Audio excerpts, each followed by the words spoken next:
Paulsboro, a brand new show. Irma is not with me today. She is in Atlantic City on school board business.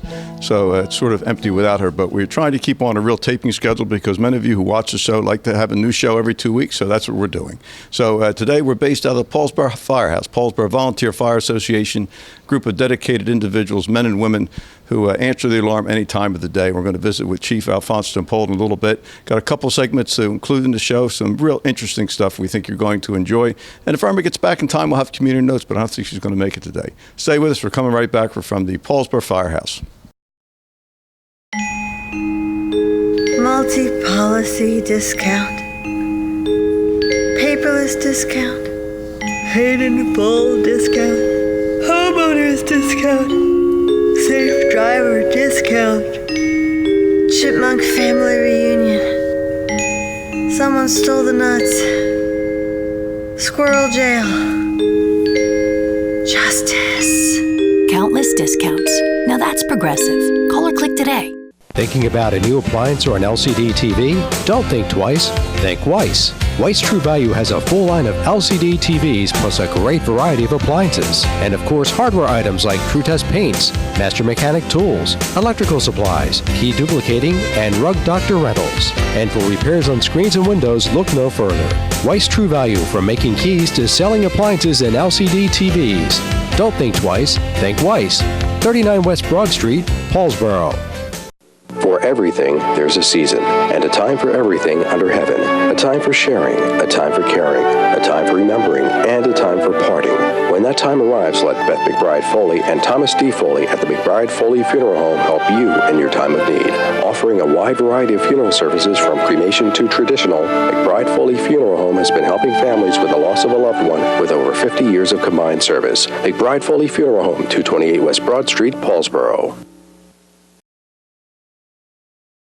And welcome back to Eye on Paulsboro. This segment, of course, is from the engine bay here at the Paulsboro Fire Department Firehouse, which is on Thompson Avenue. And this place is run by volunteers, men and women. When the alarm goes, as I mentioned at the top of the show, somebody's getting out of bed at 3 o'clock in the morning to come and help you if you're in trouble. And we can't thank them enough. But also the ranks are strained because people don't have time to volunteer like they once did. We're visiting with Chief Alphonse Giampola, also a councilman, and Jack Suiter, who is both of them longtime members. Jack, of course, is not really retired, but Jack's often in the truck on daytime calls. Alphonse, it's very strenuous to be a volunteer today, isn't it? Yeah, the amount of hours that they need for training for state certification, it ranks up in the 200 plus hours of training. And having a family and having a wife and kids and, sharing time, it makes it difficult. So the volunteer ranks they're going down. The young folks aren't getting involved because they don't have the time, especially with families. So we're really out there trying to beat the bushes and try to get as many volunteers as we can. And when you hear about that on the training, I'd like to add here, because Jack has been around long enough as a firefighter to see how things have changed dramatically. It's not like it was in the early 60s, because the training is twofold. But the main reason is to protect firefighters from getting seriously injured because of the stuff that burns today. Yeah, people don't realize it, but when you're burning a newer sofa, it's arsenic that comes off of that, the fumes that come off of it. So you need to be protected, and you need to know what you're doing. The automobiles have evolved, homes have evolved, the structures, how they build them, everything has gotten more complicated. So in the same, we need to keep up with time. So I've been 42 years and Jack's been 50 plus. So, and when I got here, I had an aluminum helmet and like a raincoat and khaki boots. pants, and that was it. Yeah. Jack's been here long enough, but there weren't horses then when Jack was here. But it goes back a few years. Before we bring Jack on, talk about just general fire prevention, because in October a week is set aside for people to just think about stuff that could help save them. Because the best efficiency of a fire department is only to go to parades and not have to put out fires, but that unfortunately isn't the way it always is. The taxpayers of Paulsboro buy this equipment. That's how it works. Your neighbors provide the manpower to drive and operate and fight fires. So the truck behind us is the first line truck out? Yes, sir. It's 2014 KME. We purchased it as a demo, brand new. It's a 1,250 gallon pumper. It holds 1,000 gallons of water, and it'll hold 6 people in the cab. It's equipped with the air packs, everything that we need. We can do motor vehicle accidents with it. We can do, building fires with it, and we can just about do everything with that one truck. As long as you have manpower. Yes. Because the truck can't drive itself. We have 6 seats in there, and we usually put about 4 in it. Yeah, and lucky to get to 4 times. Yeah. Thank you, Al. We're going to slide you over and have Jack just come in. Come on, Jack, come on in. Jack Suiter, who many of you know, just a loyal friend to so many people watching the show. Jack, you have a long history here. We wanted to talk a little bit about fire prevention, but, you continue to respond no matter what time of day, because I've seen you behind the wheel of the truck. Well, John, I have been 60 years. As of last August was my 60th anniversary. And I was thinking about it, and I truly cannot tell you that I regret one day of being a member of the fire department. I appreciate the fact that I can be, and I wish more people in town would take some responsibility and join up, because we do need help. And frankly, it's hard work, but it's a lot of fun as well. Well, it can be, yes, absolutely. And the satisfaction, doing something for your neighbors. That's the thing. It really sums it up. Jack, a little bit, just if you were to offer somebody an advice on just fire prevention in your house, there's so many basic things. What couple points would you say to them, because they're watching you right now? Well, I guess we just did finish Fire Prevention Week, and some of our members went out to the schools and to the daycare centers and did a little program of fire prevention. And I'm sure they touched on the old stop, drop, and roll type thing, and teaching kids to get out of the house when they smell smoke or if there is a fire. One of the things that I was remembering, and it goes way back when you talk about old people and old things remembering, we came up with a phrase years ago. We invited people to invite Edith into their home, EDITH. And that was an acronym for Escape Direction in the Home.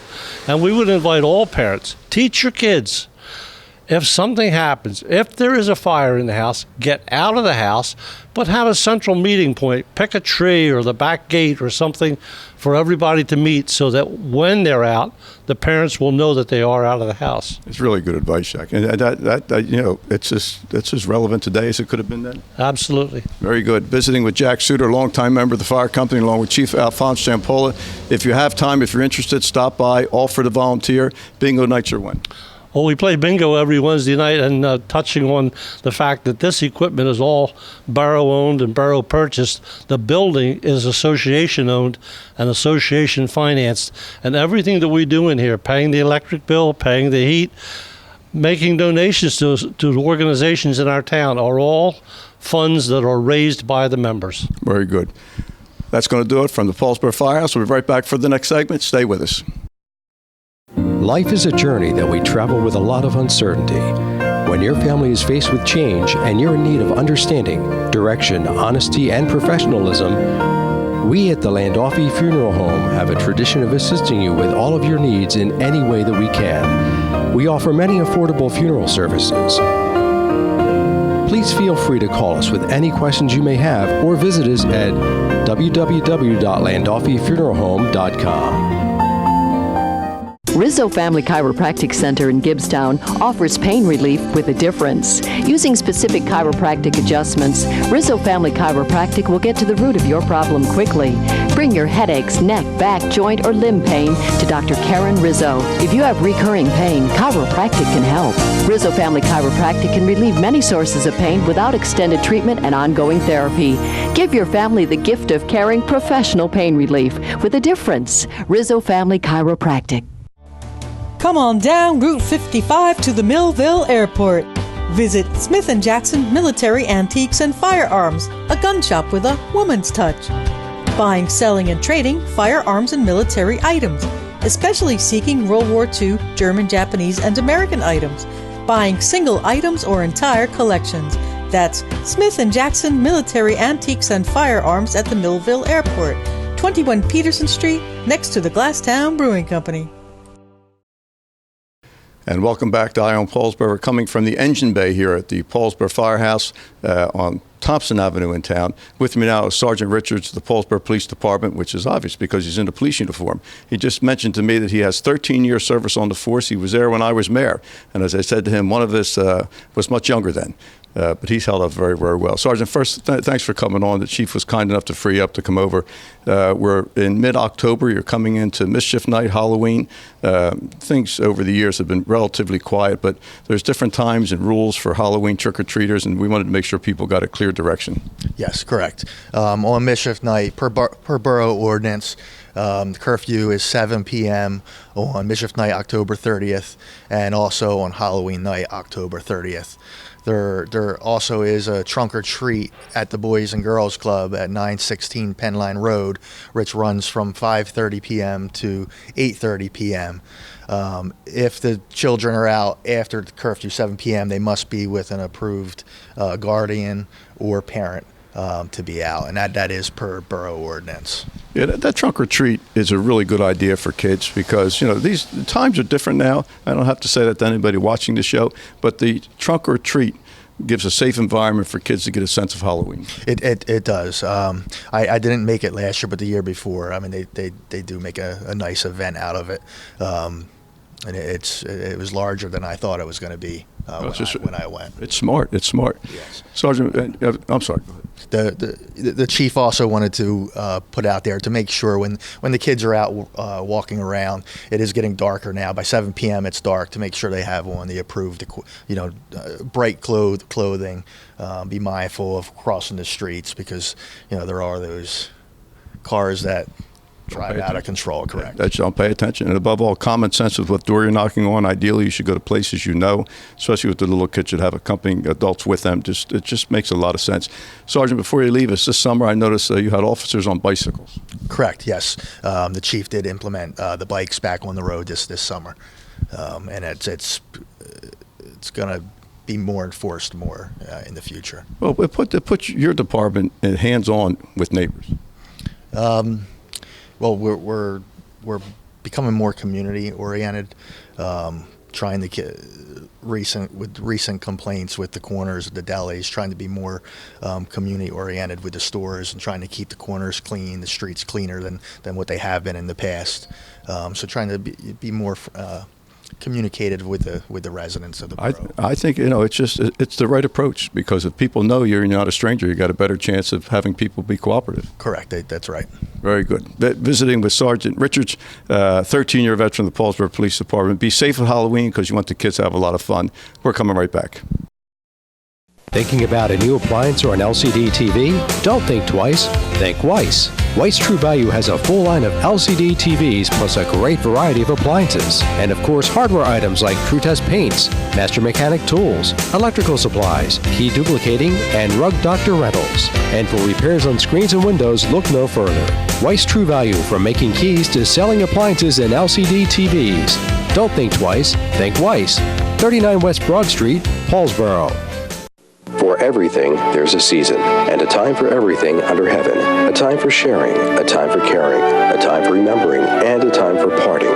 When that time arrives, let Beth McBride Foley and Thomas D. Foley at the McBride Foley Funeral Home help you in your time of need. Offering a wide variety of funeral services from cremation to traditional, McBride Foley Funeral Home has been helping families with the loss of a loved one with over 50 years of combined service. McBride Foley Funeral Home, 228 West Broad Street, Paulsboro.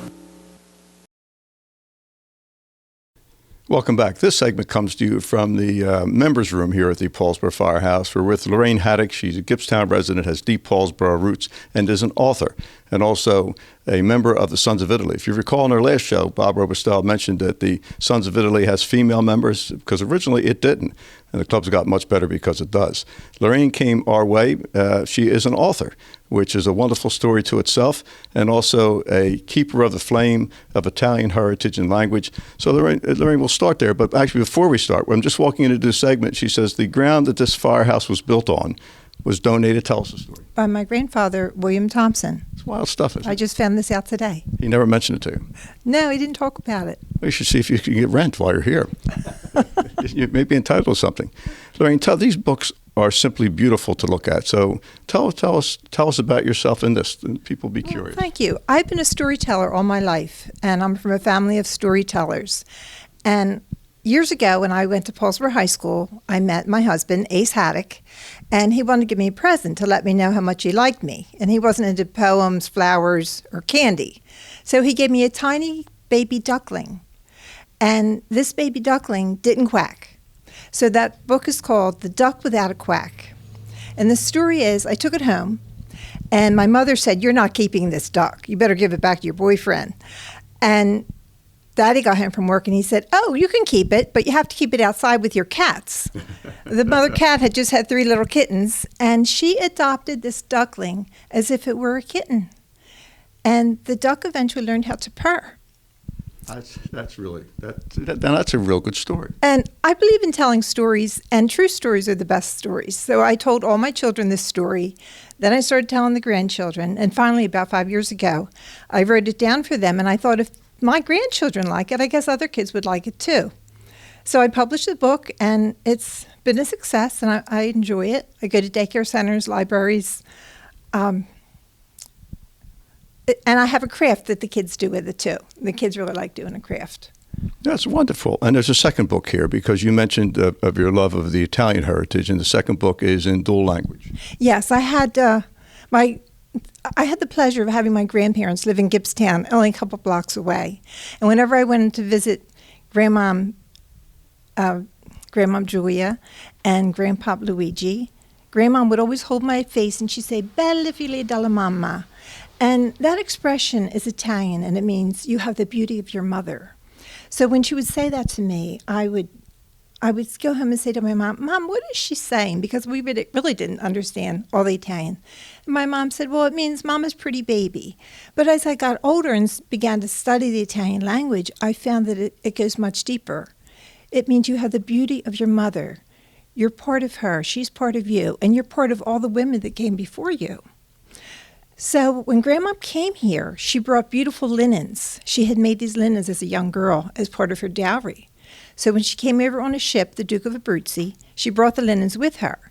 And they've been handed down through the family, not only handed down through the family, through 6 generations of women here in the United States, but also she taught us how to do the sewing. So she taught my mother to embroider, and my mother taught me, and I still do embroidery. And I love the language. The Italian language is very beautiful. I'm a member of the Sons of Italy, so I'm on the Speakers Bureau for the Sons of Italy, and I go around with the linens, and I bring the copper concha that my grandmother used to carry water from the well. It's a heavy pot, and it's heavy just by itself, but it's even heavier when it has 2 gallons of water in it. So I like to tell people to write their own story, because everyone has a story to tell. Whoever you talk to, especially older people, they want to tell their story. But if the stories don't get written down, they're lost. So I try to encourage people to write. Recently, I was at the Italian Immigration Museum in Philadelphia, and they asked me to do a talk about writing your memoirs so that your family can have it. And I really enjoy sharing that. And you know, as you were talking about the linens and the family side, it was very clear that the best stories are true stories. Yes, I think they are. Really, really. How do people get the books? On my website, brightideastogo.com. Very good. That's easy enough to remember. What a pleasant visit. Now, who would think we had an author in our midst? But just a reminder that there's a lot of special people walking around. You may be interested in these books. Good segment for us to bring to you. And we'll be right back.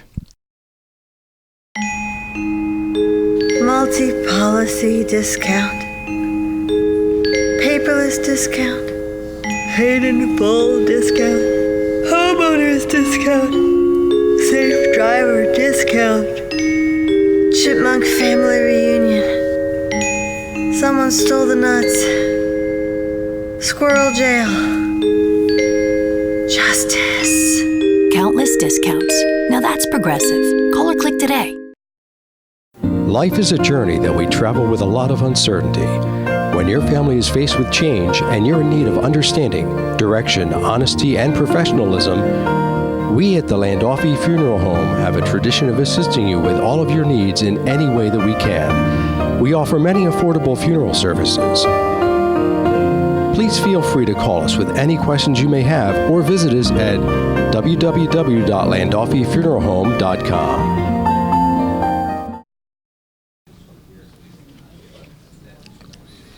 I'm telling you, wonderful hospitality here. With me now is Mike Capone. He is the new refinery manager. Steve has moved on to another location, correct, Mike? Yeah, that's correct. Steve went down to our Chalmette refinery, and that gave an opportunity for me to come back to Paulsboro. I've actually been at the Paulsboro refinery for about 12 years total, part under Valero, partly under PBF Energy. PBF sent me to Torrance about 3 years ago to be ops manager out there. And then this opportunity came up for Steve to go to Chalmette, and that opened the door for me.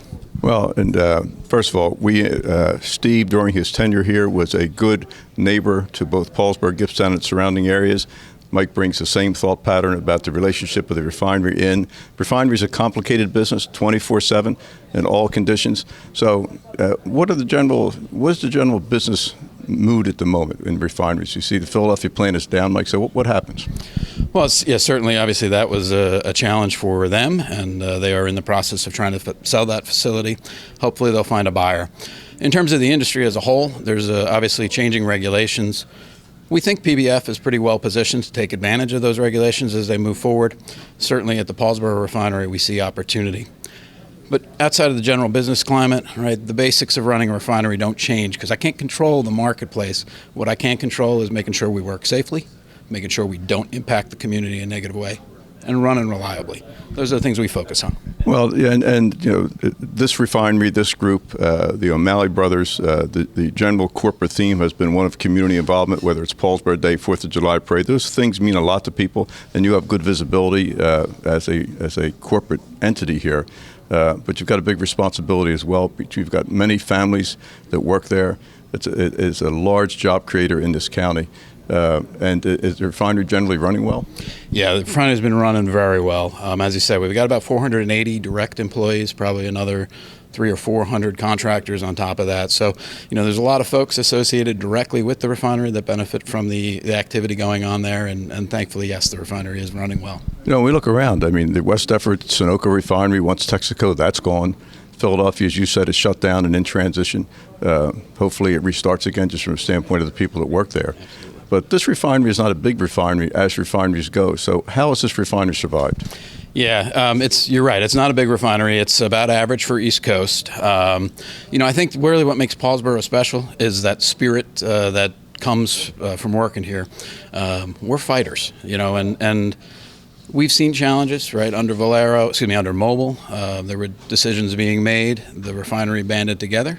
We got stronger. We fought our way through that. We ended up getting bought by Valero. Under Valero, there were decisions getting made about the viability of the business. Again, you know, the workforce came together. We proved what we can do as a refinery. We made ourselves attractive to a new buyer, PBF Energy. And you just see that fighting spirit day in, day out. It's part of the culture that I love in this facility.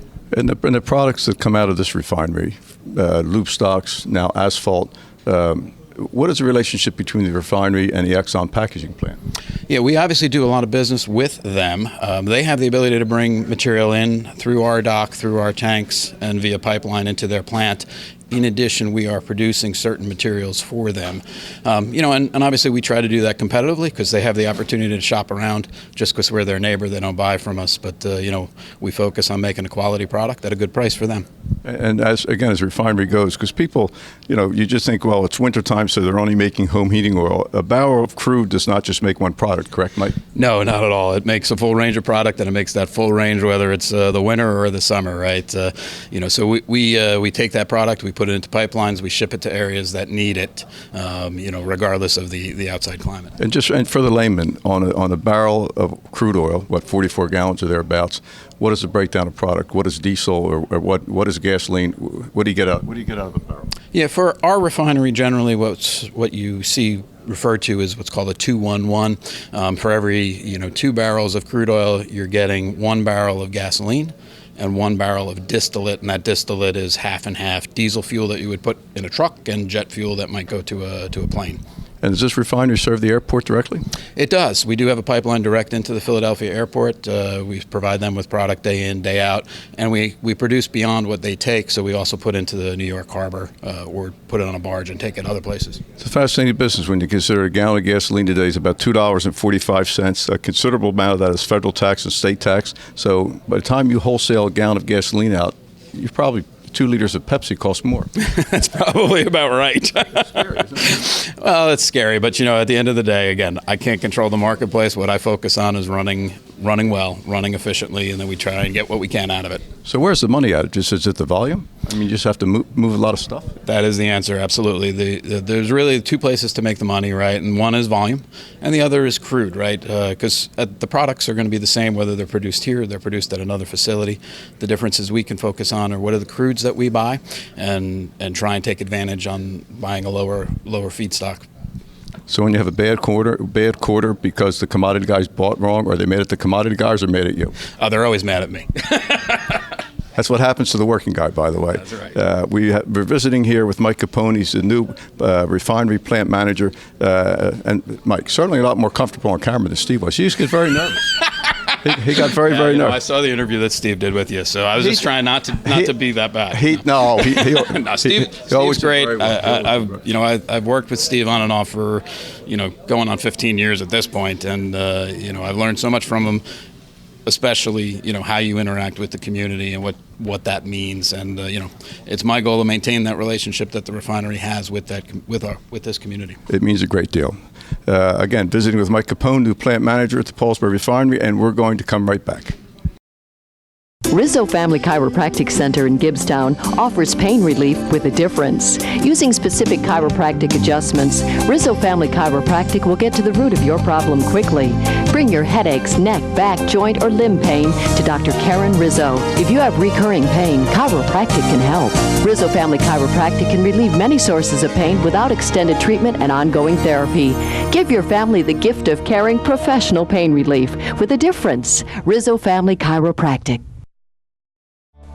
Come on down Route 55 to the Millville Airport. Visit Smith & Jackson Military Antiques and Firearms, a gun shop with a woman's touch. Buying, selling, and trading firearms and military items, especially seeking World War II, German, Japanese, and American items. Buying single items or entire collections.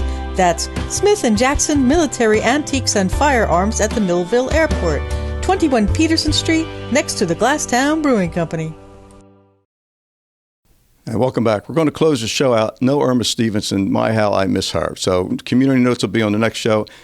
Chief Giampola mentioned to me I have to look down. There are free stickers, top finders, pet finders you can put on your windows so firemen know that they are in the house or could be in the house and know to look. And also, if you want a smoke detector, you can stop by the firehouse and get one for free. Now, on the lighter side, on social media in Paulsboro, there was a picture of a unique and exotic bird sitting on the Save-A-Lot supermarket sign. Turned out that bird, that was on a Wednesday. On Sunday in the driving rain, Esteban Granados, who is manager for us at Hill Studio, calls me and said, there is this beautiful bird walking across our back parking lot, clearly shouldn't be there. So he managed to get it some food, believe it or not. It hid in a bush with the driving rain. In that process, we sent the picture to 2 bird sanctuaries to find out, what is this bird? Should we try to capture it? And what's it doing here? Does it have a chance of surviving? It was identified as a Chinese pheasant. We were told it was either someone's pet or is being raised to be later be hunted. And we said, well, what happens if we capture it? Where do we take it? And they recommended this magical place called the Funny Farm, of all places, in Mays Landing. Now, myself as an elected official, I expected I was going to get there at some point in my time, but not on that Sunday. Steve successfully captured this animal, beautiful bird, with the help of Janice. In the car, we went in the driving rain. So today, as we tape this show, the bird, now named Esteban, is living peacefully at the Funny Farm in Mays Landing. Lori, it's her operation. It's about 15 acres. It's a magical place. Look it up online because you should take your family there. It's open 2 days a week. But Esteban, the Chinese pheasant, who made his way from Save-A-Lot to Hill Studio, ended up in Mays Landing in a place where it will live its natural life. That's a good story. And that's a good story. Lorraine's going to write a book about that. We're going to ask her too. We'll see you next time. As Irma would say, see you on Broad Street. For Fred Buchter behind the camera, Amy Cook, our producer Bill Crane, who couldn't be here. Until the next show.